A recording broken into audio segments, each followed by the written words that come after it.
របស់គេបានជួយយកអាសាគ្នាទៅវិញទៅមកជាប្រចាំយើងចូលផង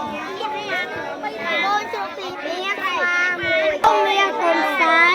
ស្នាមអក្រងលណាក់ក្នុងគុំជាមួយគ្នាពួកគេស្រឡាញ់រាល់បានគ្នាណាពេលទៅរកអ្នកជើងវាតែងទៅសួរសុខទុក្ខមិនយកចំណីពីឲ្យឯងលោកអ្នកជារឿងទៀតតាមការកត់ទីបបតើ